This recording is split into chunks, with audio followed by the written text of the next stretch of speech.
Zapraszam na pudełko świąteczne i tutaj cały efekt wow, całą robotę robi przepiękny papier ryżowy. I jeżeli mamy taką cudowną okoliczność przyrody, to trzeba tylko uważać, żeby z całą resztą nie przedobrzyć. Więc musi być prosto, a przy okazji szybko i tanio. No to lecimy. A obrazek można kupić wyłącznie w zestawie. To jest jeden z 6, ale wszystkie są śliczne. Zobaczcie. Do tej pracy użyłam pudełko 16 na 16 cm i to jest jego drugie życie. Kiedyś na tym pudełku zaczęłam inny projekt, ale bardzo mi się nie podobało, wyszło paskudnie, więc mąż mi to zeszlifował, no i dzisiaj kolejna próba ozdobienia tego pudełka. Obrazek wycięłam, ale nie mam pojęcia dlaczego, bo nie było to potrzebne. Generalnie trzeba ten obrazek przykleić na środku pudełka.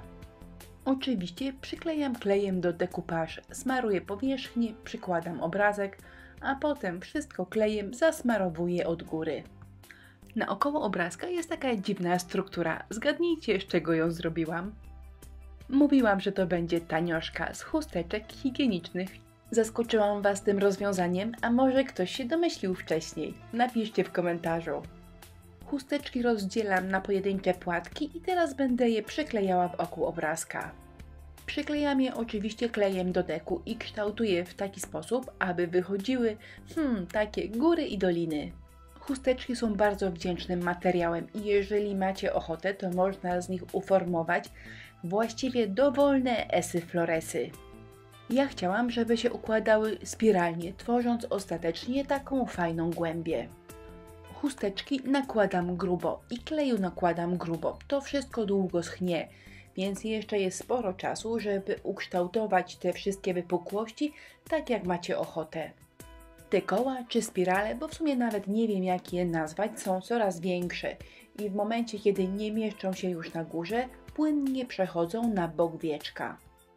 Moje pudełko jest całe pomalowane na biało, ponieważ ta biel została w większości jeszcze z jego poprzedniego życia, czyli z poprzedniego projektu, który został zeszlifowany.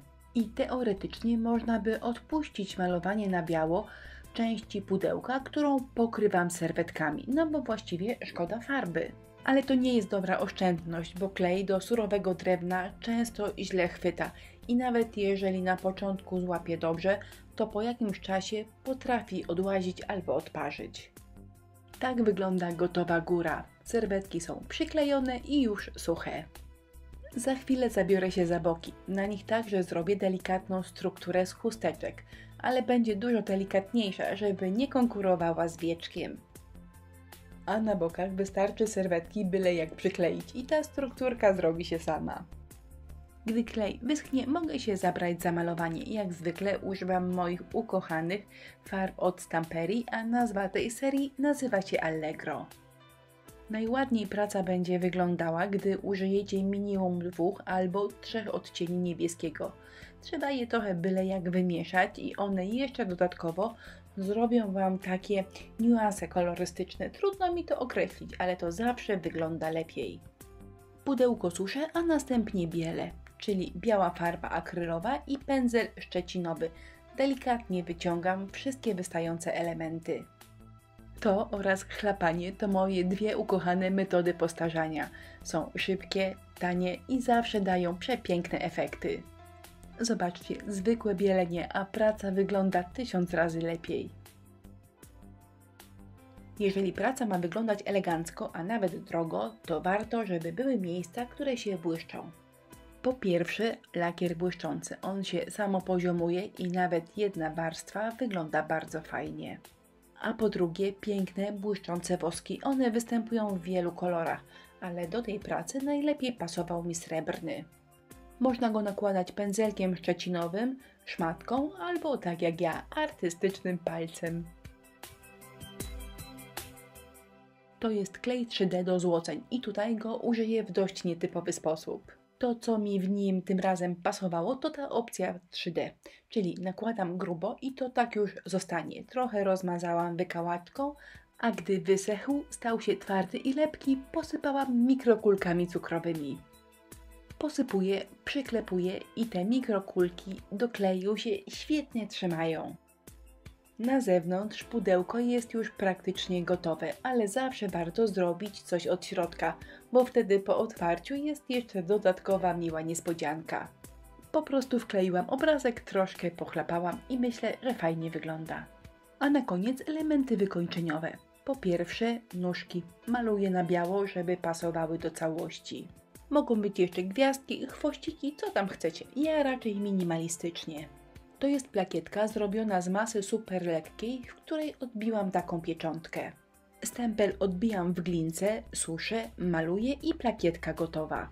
Na święta mamy pieczątkę Wesołych Świąt, a gdy nie ma świąt, po prostu handmade. Dodaję te wszystkie cuda, a z tyłu głowy ciągle sobie powtarzam, żeby nie przedobrzyć, żeby nie za dużo, bo najpiękniejszy i najważniejszy w tej pracy jest śliczny obrazek. Do środka jeszcze śnieżynka i pokażę Wam, jak to pudełko prezentuje się po otwarciu, bo za chwilę jeszcze zawiążę na nim wstążeczkę i już nie będę mogła otworzyć. O właśnie, wstążeczka dodana i ostatecznie gotowe pudełko, które leci na prezent, wygląda tak. Szybko, tanio i mam nadzieję, że Wam się podoba. Jak zwykle listę wszystkich produktów, których używałam w filmie, znajdziecie pod tym wideo, czyli w opisie filmu. A ja zapraszam po pierwsze na naszą cudowną grupę na Facebooku, która nazywa się Inspirello i Przyjaciele, a po drugie, jak zwykle, na kolejny film w najbliższą niedzielę. Do zobaczenia!